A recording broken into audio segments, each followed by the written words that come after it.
a single distant cowbell, a breath of air that carries the clean Alpine scent, cold, mineral, and impossibly pure.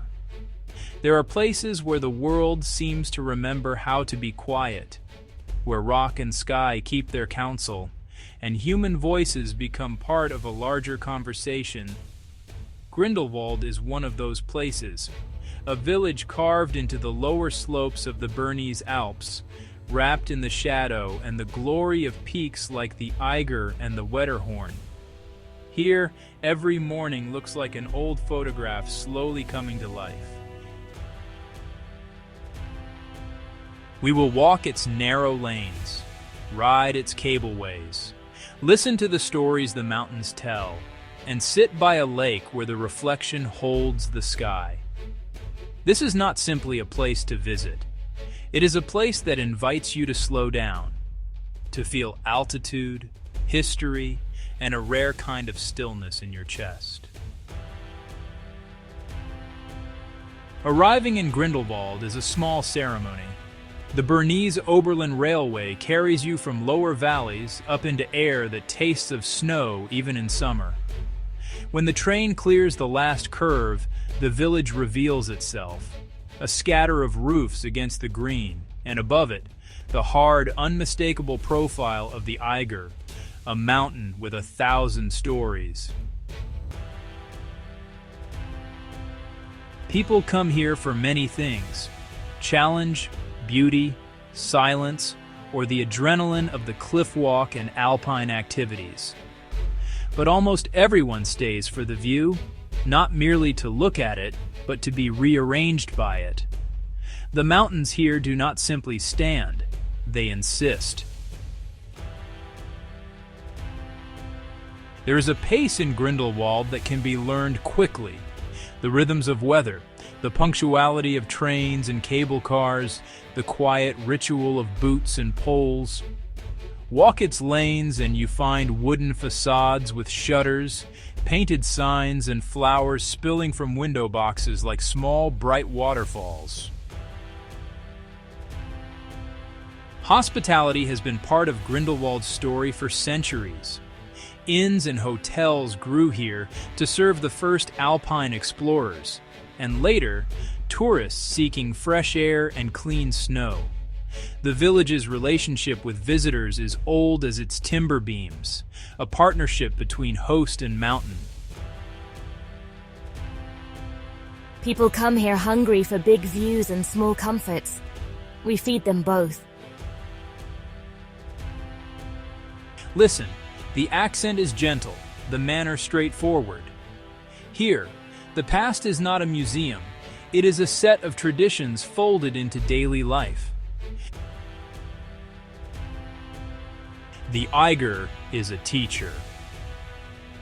Its north face, a sheer dramatic slab of rock and ice, has earned a near-mythic reputation among climbers, one of the last great tests in classic alpinism. The mountain's presence is never merely scenic. It is historical, dramatic, and sometimes mournful. Climbers' successes and failures are written into its cliffs, and the valley below keeps careful memory. You give the rock respect. It asks of you everything. Walk the Eiger Trail and, well, you move in a kind of pilgrimage. The route traces the mountain's lower flanks, offering views into cracks and faces that once swallowed men and machines, and now cradle memorials and small exhibitions. Here, nature and human courage meet in the rawest way. The story of the Eiger is, honestly, inseparable from the story of Grindelwald. Back in the 19th century, the golden age of alpinism crowned this valley as a hub for mountain exploration. The hotel rooms that once housed early climbers now host backpackers and artists. But, you know, the echo of those early footsteps is audible still.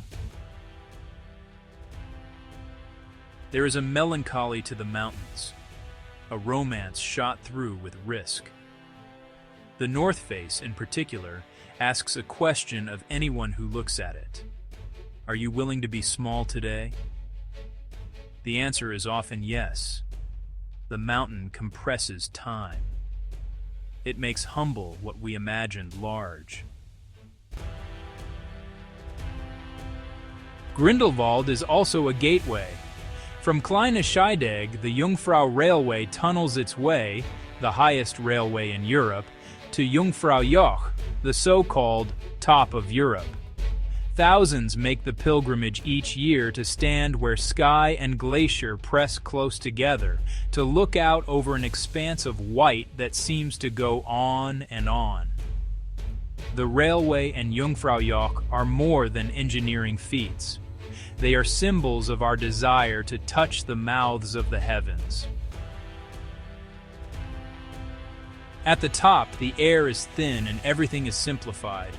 Calls from radios, the noise of the crowd, all are softened by the white. People get quiet here, as if the land itself has asked for a moment of hush. We watch faces change on the way up. People come in city jackets and come down with heads full of Alpine light. Then there is first, a four-letter word that, for visitors, means thrill.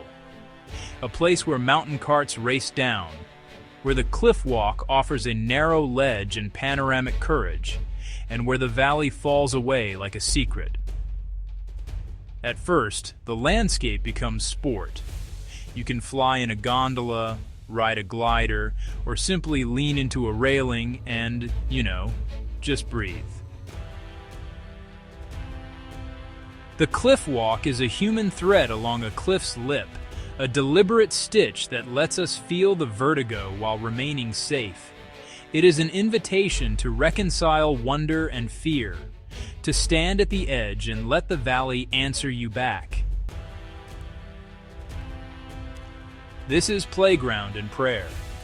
Adrenaline rubbed up against the quiet of Alpine meadows, and perhaps that is Grindelwald's charm. Thrill and tenderness woven together. Not far from first lies the Bachalp Sea, a lake so often photographed that it risks becoming a postcard you thought you knew, until you stand before it and find your breath rearranged by the symmetry.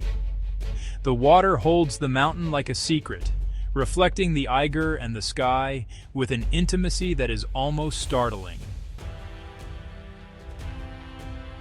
Hiking here is a gentle kind of revelation. Paths are soft underfoot, wildflowers lean toward the sun, and the air tastes of mineral and alpine grass. Rucksacks open to share bread and cheese. Strangers exchange twinned smiles. The landscape insists on generosity. It makes people soft in the best way. We walked up before dawn. The lake was a mirror. For a minute, it felt like the whole world had folded into one perfect picture. A lake like Bachalp Sea teaches something simple. Reflection is not only a way to see the mountains anew, it is a way to see yourself anew. Grindelwald changes outfits with the seasons. In summer, meadows unfold in a riot of flowers and wild herbs. The trails are full of the steady rhythm of hikers and the intermittent clack of a Nordic pole. In winter, the valley focuses into skiing, sledging, and the hush of snow. Spring brings meltwater songs. Autumn, a harvest of light and quiet. The hiking network here is generous and varied. Gentle ridge walks for families, high routes for bold souls, and hidden paths that take you past hamlets with cows and bell chimes. The Männlichen Ridge, in particular, offers an accessible panorama, a slow panoramic walk that rewards without punishing. If you want to feel like you have the Alps to yourself, leave with the first light. Trails are quiet then. The world feels newly upright and personal.